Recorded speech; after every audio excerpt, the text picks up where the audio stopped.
दोस्तों आज की इस वीडियो में एक प्रॉब्लम का हम एक्सेल के 3 फंक्शंस की मदद से सॉल्यूशन निकालेंगे।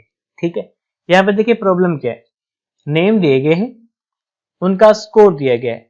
हमने क्या करना है, यहाँ पर इन 3 कॉलम्स में रिमार्क्स लेके आने हैं। रिमार्क्स कैसे लेके आने हैं, यहाँ पर देखिए अगर किसी बंदे का स्कोर 5 है तो रिमार्क्स आ जाएगी एक्सीलेंट, अगर 4 है तो वेरी गुड, अगर 3 है तो एवरेज, अगर 2 है तो पुअर और अगर 1 है तो वेरी बैड। ठीक है, यहाँ पर 3 कॉलम्स दिए गए हैं, तीनों में हमने रिमार्क्स लेके आने हैं। पहला जो कॉलम है यहाँ पर हम इफ फंक्शन का इस्तेमाल करेंगे, यानी इफ फंक्शन की मदद से हम रिमार्क्स लेके आएंगे।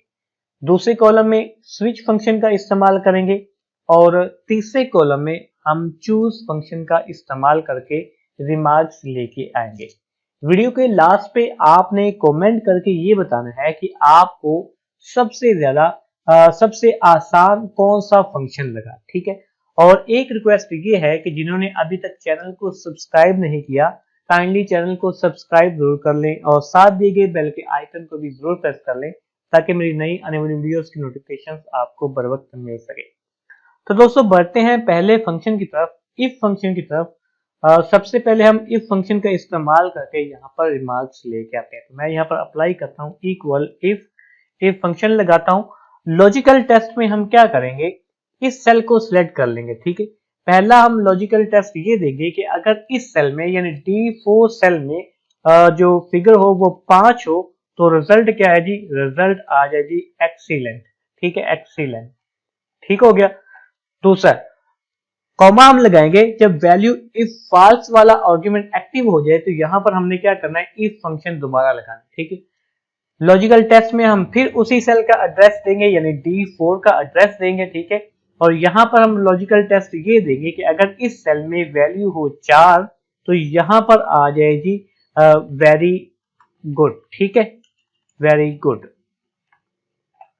ठीक है, उसके बाद दोबारा फिर कॉमा लगाना है, फिर जब वैल्यू इफ फॉल्स का आर्गुमेंट एक्टिव हो जाए तो यहां पर हम दोबारा फिर क्या करेंगे, इफ फंक्शन लगाएंगे। ठीक है, लॉजिकल टेस्ट में हम फिर इसी सेल को ले लेंगे और यहां पर लॉजिकल टेस्ट ये देंगे कि अगर इस सेल में वैल्यू हो 3 तो यहां पर रिजल्ट क्या आ जाए, रिजल्ट यहां पर आ जाए जी एवरेज। ठीक है, उसके बाद कॉमा लगाएंगे, उसके बाद फिर एक दफा इफ फंक्शन इस्तेमाल करेंगे यानी इसको एक दफा फिर लगाएंगे। लॉजिकल टेस्ट में हम देंगे कि अगर इस सेल में वैल्यू हो 2 तो रिजल्ट क्या आ जाए जी, रिजल्ट आ जाए जी पुअर।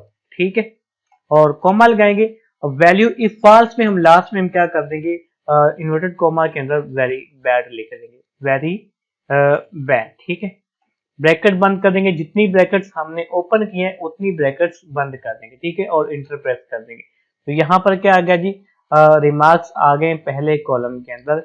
इस फंक्शन का हमने इस्तेमाल किया और यहाँ पर रिमार्क्स जो है वो आ चुके हैं। ठीक है, अब आते हैं जी दूसरे फंक्शन की तरफ जो कि है स्विच फंक्शन। स्विच फंक्शन में हम रिमार्क्स किस तरह से लेके आएंगे। ठीक है, आपने वीडियो को ध्यान से देखना है, आपने ये ऑब्जर्व करना है कि कौन सा जो फंक्शन है वो आसानी के साथ रिमार्क्स को लेके आ रहा है। ठीक है, इसी वजह से मैंने आपको कहा था कि वीडियो के लास्ट पे आपने ये जरूर कमेंट करके बताना है कि आपको सबसे आसान जो है वो कौन सा फंक्शन लगा। तो अब यहाँ पर हम रिमार्क्स लेके आते हैं जी स्विच फंक्शन की मदद से। तो मैं यहाँ पर अप्लाई करता हूँ इक्वल स्विच। ठीक है, यहाँ पर जो आर्ग्यूमेंट है वो है जी एक्सप्रेशन। इसमें सबसे पहले आप क्या कर लेंगे, उस सेल को सिलेक्ट कर लेंगे जिस सेल में स्कोर दिया गया है। ठीक है, तो यहाँ पर स्कोर दिया गया जी इसमें। ठीक है, इस सेल को यानी D4 को हम क्या कर लेंगे, सिलेक्ट कर लेंगे, कॉमा प्रेस करेंगे। अब दूसरा आर्ग्यूमेंट है वो जी वैल्यू 1। अब यहाँ पर अब आपने अपनी तरतीब लगानी है। ठीक है, आप 5 से लेके 1 तक भी आ सकते हैं, आप 1 से लेके 5 तक भी आ सकते हैं। फॉर एग्जांपल मैं यहाँ पर 5 से चलता हूँ, मैं कहता हूँ कि अगर इस सेल में वैल्यू हो 5 तो रिजल्ट क्या है, रिजल्ट आ जाएगी एक्सीलेंट। ठीक है, एक्सीलेंट। ये आप जो तरतीब है वो अपनी मर्जी के मुताबिक कर सकते हैं। आप यहाँ पर 1 भी लिख सकते हैं, यानी 1 की जगह पर यहाँ पर क्या आएगा, वेरी बैड, तो आप इस तरह भी कर सकते हैं।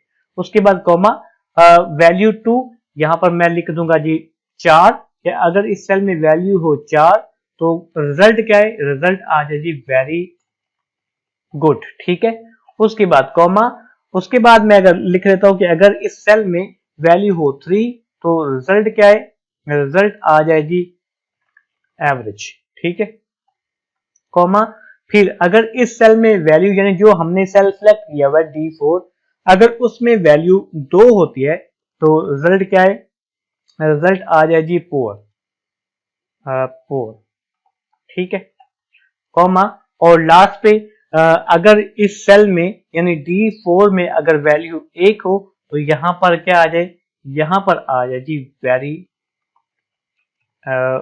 वेरी बैड, ठीक है, ब्रैकेट बंद कर देंगे और इंटर प्रेस कर देंगे तो यहाँ पर क्या आ गया जी वेरी गुड आ गया। इस तरह हम फार्मूले को नीचे क्या कर लेंगे, कॉपी कर लेंगे, तो यहाँ पर सभी जो सेल्स हैं, सभी जो बंदे हैं उनकी रेटिंग यहाँ पर आ चुकी है। आप देख सकते हैं कि रेटिंग जो है वो सेम है, जो हमें इस फंक्शन ने रेटिंग निकाल के दी है बिल्कुल वही रेटिंग जो है वो स्विच फंक्शन ने भी निकाल के हमें दे दी है, ठीक है। लो जी बढ़ते हैं हम चौथे और आखिरी फंक्शन की तरफ जो कि है चूज फंक्शन, ठीक है।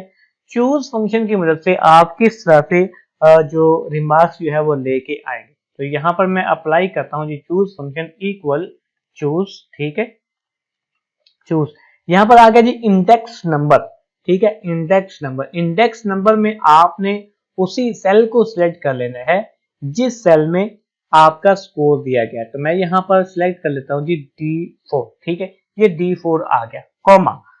अब यहां पर देखिए एक चीज आपने नोट की होगी कि जब हमने वी लुकअप वाला फंक्शन लगाया तो उसमें हमें बार बार जो है वो V lookup formula V lookup function लगाना पड़ा और हमें बार बार लॉजिकल टेस्ट देना पड़ा, ठीक है। जब हमने स्विच फंक्शन लगाया उसमें हमने क्या किया, उसमें हमने ये किया जो स्कोर है वो तो हमने उस सेल को हमने एक दफा सिलेक्ट किया, लेकिन जो वैल्यूज है वो हमने बार बार लिखी, जैसे 5 हो तो ये वैल्यू आए, 4 हो तो ये आए, 3 हो तो ये वाला रिमार्क्स आ जाए, ठीक है। चूज में ऐसा नहीं है, ठीक है, चूज में आपने क्या करना है, चूज में आपने एक तरतीब से जो है वो अपने सिर्फ जो है वो रिजल्ट जो आपका आना है वो आपने लिख लेना है। जैसे यहां पर अब आपने एक से शुरू करना है, यानी पहला नंबर, दूसरा नंबर, तीसरा नंबर, चौथा नंबर, पांचवा नंबर, ठीक है। पहले नंबर पे क्या है, वेरी बैड, यहां पर सिंपली आप क्या कर लिखेंगे जी, लिख देंगे जी वेरी बैड, ठीक है, वेरी बैड, ठीक है, कॉमा प्रेस करेंगे, दूसरे नंबर पे लिख देंगे जी पुअर, ठीक है। आपने क्या करना है, उल्ट करना है, पुअर, ठीक है, कॉमा, उसके बाद तीसरे नंबर पे क्या है जी एवरेज, चौथे पे क्या है जी वेरी गुड, वेरी गुड, ठीक है, और पांचवें पे क्या है जी एक्सीलेंट, ब्रैकेट बंद करेंगे और इंटर प्रेस कर देंगे, इंटर प्रेस कर देंगे, ठीक है। यहां पर क्या आ गया जी वेरी गुड आ गया, ड्रैग किया, सभी में देखें सभी सेल में सेम जो है वो रिमार्क्स हैं। अब चूज फंक्शन क्या करता है, कैसे काम करता है, यहां पर अब आपने यहां पर जो भी रिजल्ट चाहते हैं ना वो आपने लिख लेना एक दफा। चूज फंक्शन ये देखेगा कि इस सेल में जो स्कोर दिया गया है या जो नंबर दिया गया है उस वाले नंबर का यहाँ पर रिजल्ट शो करेगा। जैसे यहाँ पर 4 है, 1 2 3 4, चौथे नंबर पे वेरी गुड है तो चौथा उसने यहाँ पर शो कर दिया, यहाँ पर 3 है तो इसने तीसरा जो एवरेज है वो शो कर दिया, ठीक है। यहाँ पर 5 है तो यहाँ पर इसने क्या कर दिया, पांचवें नंबर वाला जो है वो रिमार्क शो कर दिया, ठीक है। चूज फंक्शन जो है उसमें आपने एक दफा अपने जो जिस सेल में स्कोर या फिर आपका डाटा है या फिर आपका जो नंबर है उसको सिलेक्ट करना होता है, उसके बाद तरतीब वाइज आपने लोअर से हाई जाना है, ठीक है, हाई से लोअर नहीं आना, ठीक है।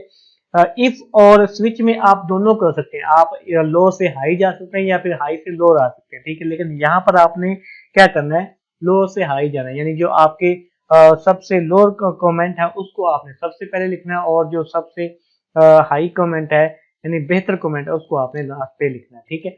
उम्मीद है दोस्तों आपको ये वीडियो पसंद आई होगी, इस वीडियो को लाइक और शेयर जरूर कर दीजिएगा।